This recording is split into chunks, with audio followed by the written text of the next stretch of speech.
Assalamualaikum warahmatullahi wabarakatuh. Untuk memulai pelajaran kali ini, mari kita mulai dulu bersama-sama untuk membaca doa. Bismillahirrahmanirrahim.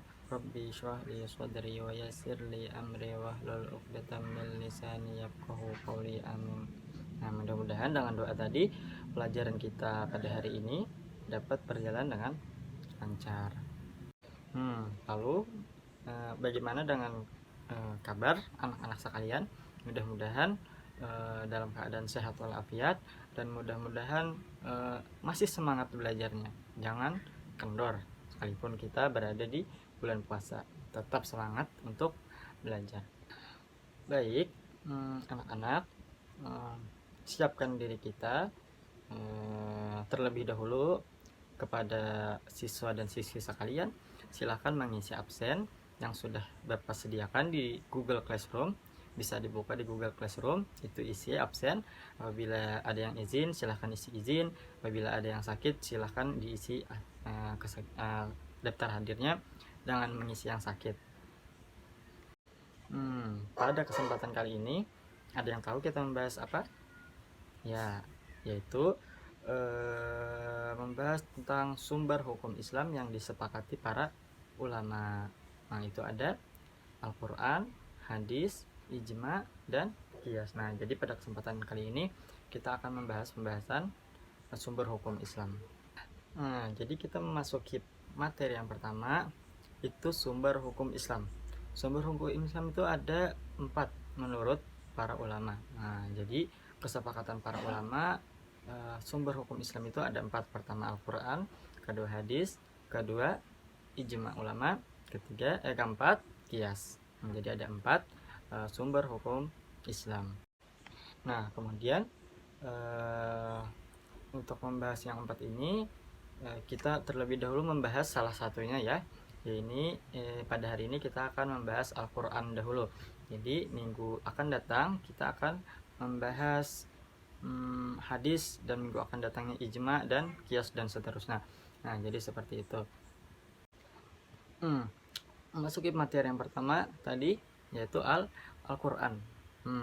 Jadi Al-Quran itu pengertiannya ada menurut bahasa dan ada menurut istilah. Nah, menurut bahasa sendiri, Al-Quran itu berasal dari qara'a yaqra'u Qur'anan, yang artinya yang dibaca.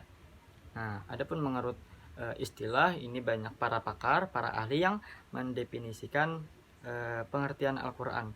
Nah, jadi menurut Ali As-Sabuni salah satunya, firman yaitu adalah firman Allah Subhanahu wa taala yang mengandung mukjizat yang diturunkan kepada nabi dan rasul terakhir, siapa? Yakni Nabi Muhammad SAW, dan perantaraan malaikat Jibril alaihissalam, yang ditulis di dalam mushaf dan sampai kepada kita secara mutawatir atau bersambung. Nah, jadi menurut beliau secara istilah, menurut Muhammad Ali As-Sabuni, seperti itu pengertian Al-Quran. Kenapa sih jadi Al-Quran itu menjadi sumber dasar atau sumber hukum, menjadi panutan, menjadi ambilan sumber hukum kita? Nah, itu pasti ada dalilnya. Nah, adapun dalil sendiri bisa kita lihat dalam buku. Itu ada Al-Quran surah Al-Maidah ayat 48, dan juga Quran surah An-Nisa ayat 105. Nah, itu Al-Quran. Dalam Al-Quran ada situ. Kemudian ada pula dalil di hadis. Nah, hadis riwayat Muslim. Nah, jadi kepada anak-anak silahkan dihafalkan salah satu dalilnya. Kalian mau milih yang mana silahkan. Nanti minggu depan ketika pertemuan offline kita setor bersama-sama. Nah, kemudian pedoman Al-Quran dalam menetapkan hukum. Nah, jadi apabila kita menetapkan suatu hukum, itu harus berdasarkan, atau kita tuh lebih baiknya mengumpati kayak apa peraturan atau cara Al-Quran menetapkan hukum. Jadi seperti itu.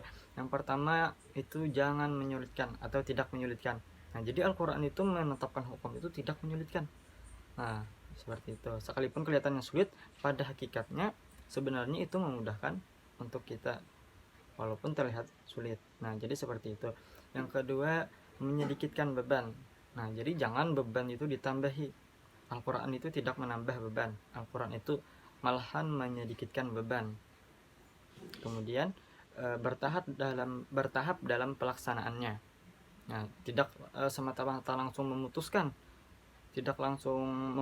sesuatu perkara seperti ini.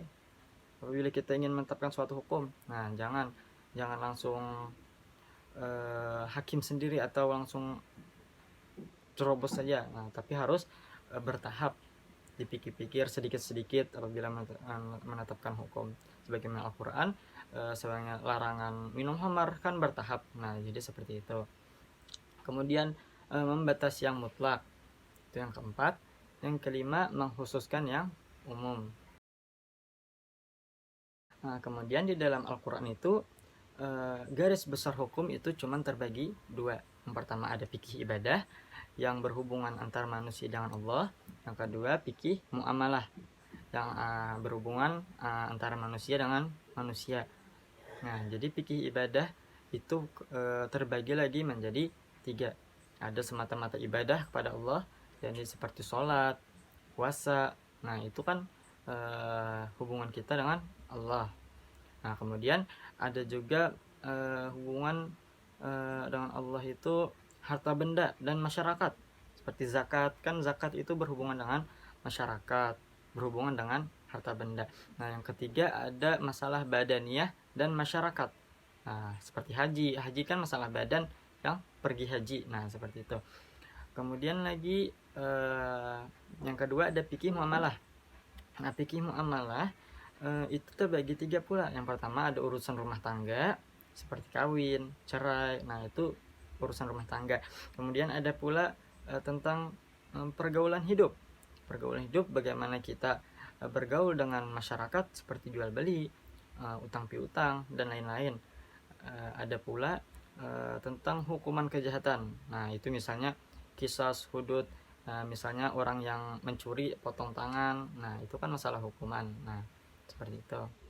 Kemudian kedudukan Al-Quran itu merupakan sumber hukum yang paling pertama dan yang paling utama dalam hukum Islam. Jadi yang pertama itu Al-Quran, kemudian hadis, ijma, lalu qiyas. Nah, jangan langsung ke qiyas selama masih ada dalil Al-Quran, kita memakai Al-Quran. Kemudian Al-Quran itu juga mempunyai fungsi-fungsi. Nah, di sini dalam buku ada disebutkan 5 fungsi Al-Quran. Yang pertama, pedoman dan petunjuk kehidupan. Nah, jadi kita berpedoman kepada Al-Quran. Apa yang dilarang Al-Quran, apa yang diperintahkan di dalam Al-Quran itu kita kerjakan, karena Al-Quran merupakan pedoman atau petunjuk kehidupan kita. Yang kedua itu penyempurna kitab-kitab sebelumnya. Jadi kitab-kitab sebelumnya seperti Jabur, Taurat, Injil, semuanya itu disempurnakan, dikumpulkan di dalam Al-Quran. Jadi ketika kita mengimani Al-Quran, kita sudah mengimani ke 3 kitab sebelum Al-Quran. Nah, jadi seperti itu. Karena Al-Quran ini merupakan penyempurna, berataan kitab ada di dalam Al-Quran. Nah, kemudian lagi mukjizat Nabi Muhammad SAW. Nah, Al-Quran ini menjadi mukjizat, bahkan menjadi mukjizat terbesar Nabi SAW. Nah, yang keempat itu membimbing kepada keselamatan dan kebahagiaan. Jadi apabila seseorang ingin selamat, ingin bahagia, hendaknya berpedoman kepada Al-Quran. Nah, seperti itu. Kemudian pelajaran dan penerang kehidupan. Nah, segala pelajaran, segala ilmu-ilmu itu diambil dari Al-Quran. Nah, jadi apabila kehidupan kita pina susah, kita baca Al-Quran. Insya Allah dengan sebab membaca Al-Quran, hidup kita akan terang, pelajaran kita akan mudah dipaham. Mungkin cukup sampai di sini dulu penjelasan yang dapat Bapak sampaikan. Nah, kemudian kepada murid-murid, Bapak beri tugas nanti silahkan bagi kelompok. Kemudian kita akan mendiskusikan minggu akan datang, kita diskusikan tentang 3 hadis, ijma, dan qiyas. Nah, jadi hadis, ijma, qiyas kita bagi 3 kelompok di dalam kelas.